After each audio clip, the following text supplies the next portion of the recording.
Welcome back, Sagers. We hope you had a good break. I'm Brinley Flickle. And I'm Lucas Johnson. And this is episode 11 of Sage News. Thank you for tuning in for the first Sage News episode of this year. Yay!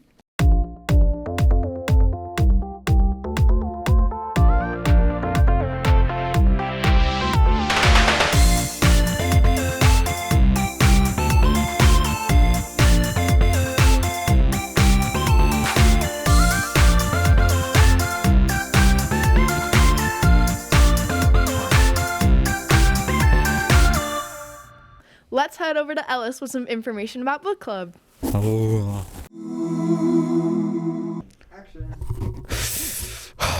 I have lungs. Anyway, welcome back to Book, your favorite segment. We all know you love it. Today, I'm joined by Annette. Books. Today, I'm sorry, but before break, I forgot to record the segment for books. So if you want to read the book for this book club, you have about a week to do it because the meeting is on January 11th at lunch. It's a Wednesday. The book is A Picture of Dorian Gray, which is what Annette is reading right now. It is 200 pages. Quick side note, if you have this hardcover version, which you can pick up books from Dr. Hansen in her room, then there's 100 pages of extra stories in the back, which you don't need to read. The book ends on page 209. Quick summary, it's like, that's my summary of the book. Remember Dr. Hansen's room at January 11th at lunch. We're going to book Picture of Dorian Gray. You have like a little bit to read it. I believe in you. This has been a book, Annette. Book.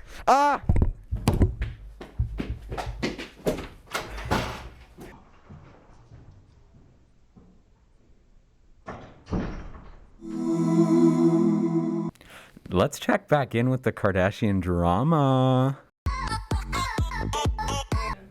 Well, folks, we're back with another segment of Keeping Up with the Kardashians. First story, Kanye West purchased a house across the street from Kim. Talk about kind of creepy there. Kanye was seen on a date with actress Julia Fox in Miami. We're not quite sure who Julia Fox is. I've heard she's 31 years old. He was also seen at a Lakers game taking pictures with fans wearing big moon boots or snow boots, a lot like the ones Dr. Hansen was wearing on Monday of this week. Kim is still being spotted with Pete Davidson, but Kris recently dodged questions about them in an interview with CNN when one of her grandchildren conveniently interrupted the interview, and she acted like she had no idea who this Pete fellow was. There is speculation that Kim photoshopped True's face onto Stormy's in a recent Instagram post. Why? We don't know. Kim was scrutinized for ribbon on her Christmas gifts looking like Velcro, which would be an awful sound during Christmas morning to rip Velcro off your gifts. And finally, in the most important story of the week, Tristan Thompson, a semi-famous basketball player, it was confirmed that he fathered a child while with Khloe, but not with Khloe. So he apologized to Khloe and bought her multiple dozen roses, 8.3 dozen roses, and delivered them to True, not to the baby mama. So he's trying to win Khloe back. We'll see if it works. And that's all for this week, folks. Here are some important dates to remember. The coat drive is going on until January 13th, so put your coats in the bins at the front of the Summit building. The winter semi-formal is coming up on January 20th, and the tickets will be sold next week. Student Council will be holding a Valentine's Day event, so look out for more information soon. And finally, the last day to sign up for the Washington, D.C. trip is January 23rd. Now over to an interview with Mr. Lunt about the Washington, D.C. trip. Thank you, Lucas. And now we ask Mr. Lunt about the upcoming D.C. trip. Mr. Lunt, what is the trip about? What are you going to do? So the trip is we're going to Washington, D.C., but from there we're going to see different sites, the White House, the U.S. Capitol, maybe Mount Vernon, where George Washington lived, Holocaust Museum, the Black History Museum, but it's kind of taking a guided tour of Washington, D.C. and the different tourist sites. Nice. Why is this trip happening? So this trip's happening because we get to learn about American government, U.S. history firsthand, and we've never taken a trip to Washington, D.C. before. We've taken trips to Peru and Europe and New York City, but never to Washington, D.C., so it gives students a chance to see the stuff that you talk about in class in person.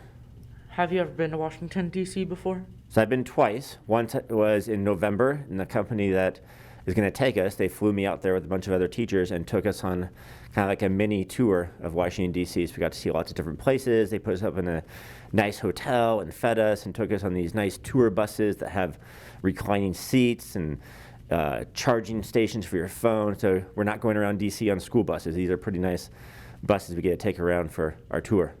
Nice. Who can come on the trip?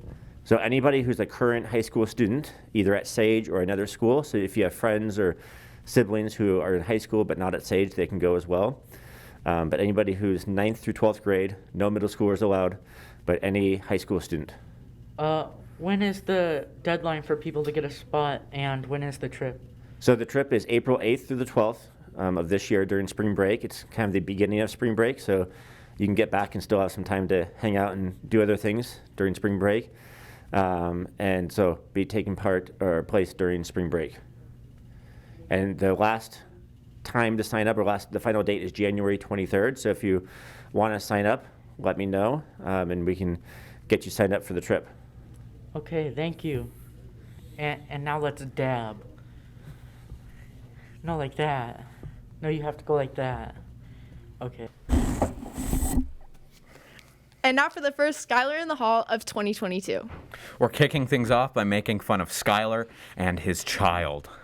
Take it away, Elon Musk. I mean, wait. Swap those two.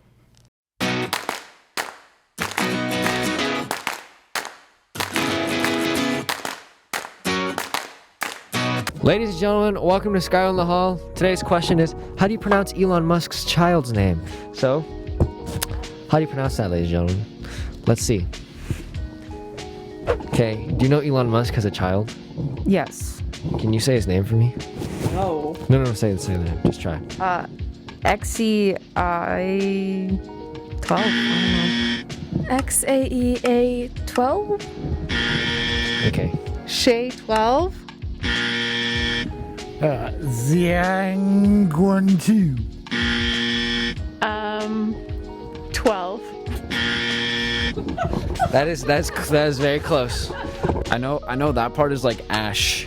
It's like X Ash. I don't know, man. I think it's Ashay 12 or something like that. I know it has X Ashay 12, I think. Hey, yo, good job! man! Elon Musk has a child. Can you say his name for me? Is it Simon Sharples?